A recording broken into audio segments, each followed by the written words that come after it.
Hey, good morning, Khamagani friends. This is your friend, mentor, brother Chandresh. I welcome you to all on digital platform of Education Online School India. How are you doing today? I hope you are doing very fantastic. तो बच्चों आज फिर से हमारा question answer का session शुरू करते हैं, वो भी पोम सेक्शन का, जिसका नाम है फायर एंड आइस। तो बच्चों without wasting a single minute with our golden rule, कमर सीधी, चेहरे पे मुस्कान, like shining star, let's begin. चलिए, तो बच्चों पहला क्वेश्चन है, What are two different views about the end of the world in the poem Fire and Ice?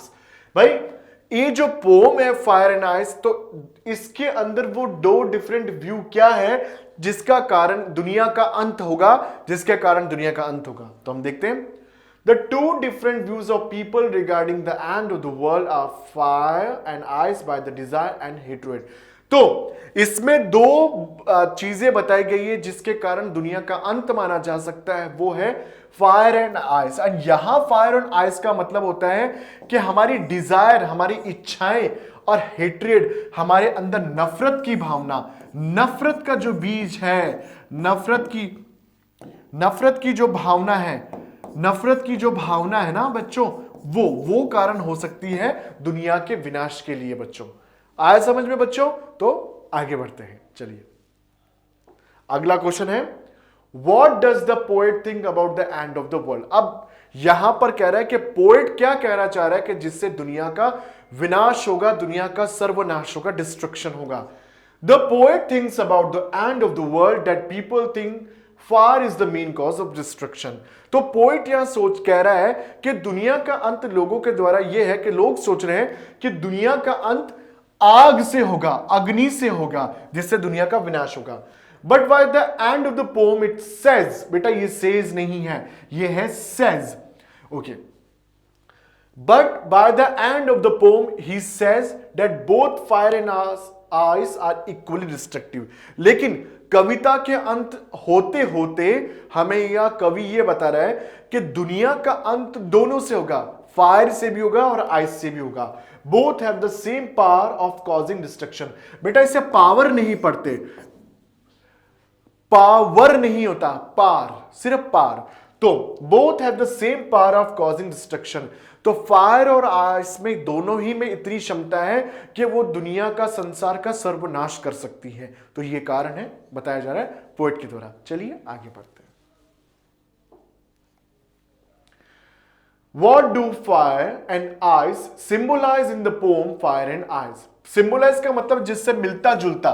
तो यहां पर फायर और आइस इस पोएम के अंदर, फायर आइस के अंदर, पोएम के अंदर किस चीज का द्योतक है, किस चीज की तरफ हमें इशारा कर रहा है? फायर और आइस का असल में मतलब क्या है? Fire and ice are symbolised here. Fire stands to conflict, fury, intolerance, insensitivity. तो फायर का मतलब क्या होता है? लड़ाई झगड़े, हम असहनशीलता, हमें असंवेदनशीलता, मतलब हम दूसरों की तरफ लड़ाई झगड़े, हम दूसरों की किसी बात को सहन ही नहीं कर सकते, संवेदना ही नहीं है हमारे, हम बहुत ही हम संवेदनहीन हो चुके हैं। तो ये सारी चीजें फायर को रिप्रेजेंट करती है। ठीक है बच्चों? While ice represents to greed, avarice, lust, rigidity, coldness, indifference and hatred. अब जो आइस है हमारे मतलब को, हमारी लालसा को, हमारे किसी चीज की तरफ एक टिकने रहता, मतलब हम लचीलापन नहीं है कि चलो दूसरों के हिसाब से भी कभी कभार सोच के देखें, नहीं, हमने जो सोच लिया मान लिया है। हमारे रिश्तों में जो गर्माहट खत्म हो गई है, जो हमारे रिश्तों में कोल्डनेस आ गई है, मतभेद आ गए हैं, नफरत आ गई है, इस चीज को आइस बताता है। तो ये मतलब है इस पोम के अंदर फायर आइस का असल मायने में। चलिए आगे बढ़ते हैं। अगला क्वेश्चन है, how can fire destroy the world? अब फायर कैसे डिस्ट्रॉय कर सकता है दुनिया को? फायर सिंबलाइज पैशन ऑफ और हेट्रेड। फायर क्या? किसी चीज के प्रति बहुत ज्यादा हमारा जो जुनून होता है और हमारी नफरत होती है, उसकी तरफ बता रहा है। यहां पैशन का मतलब हो गया बहुत ज्यादा जुनून। ठीक है? It will lead to conflict and ultimately result in the destruction of the world. और इतना ज्यादा जुनून और इतना ज्यादा जो नफरत होगी ना, वो क्या, लड़ाई झगड़े, कॉन्फ्लिक्ट की तरफ ले जाएगी, और इससे ही क्या होगा? दुनिया का विनाश होगा।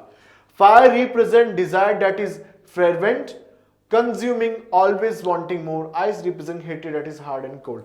तो फायर क्या कहती है? फायर इस चीज की तरफ इशारा करती है जिस चीज हमें चाहिए और चाहिए और चाहिए। ग्रीड, हमें कुछ चीज मिल गई है तो उससे हमारी कहते हैं ना शुद्ध है वो शांत नहीं हो रही है, हमें तृप्ति प्राप्त नहीं हो रही है, हम चीजों के पीछे और भाग रहे हैं वो। और आइस होती है हमारे दिल में किसी के पास कुछ संवेदना ही नहीं है, ठंडापन, ये सारी चीजें। चलिए आगे, लास्ट क्वेश्चन है बच्चों, What message does the poet wish to convey through the poem Fire and Ice? भाई इस कविता से फायर एंड आइस के जो कविता है उसके माध्यम से कवि हमें इस कविता से क्या संदेश देना चाहता है। और इस क्वेश्चन को हम एक और तरीके से पढ़ सकते हैं, What is the central idea of the poem Fire and Ice? भाई फायर एंड आइस कविता की पोम का मेन मुख्य उद्देश्य क्या है, वो क्या उसकी समरी बताता है। The poet present to possibilities about the end of the world. भाई कवि ने इस दुनिया के विनाश की मुख्य दो बातों के बारे में बताया है, ठीक है। It will be either due to fire and ice, he prefers the first as he believes the world will end in the fire but the ice will not go away.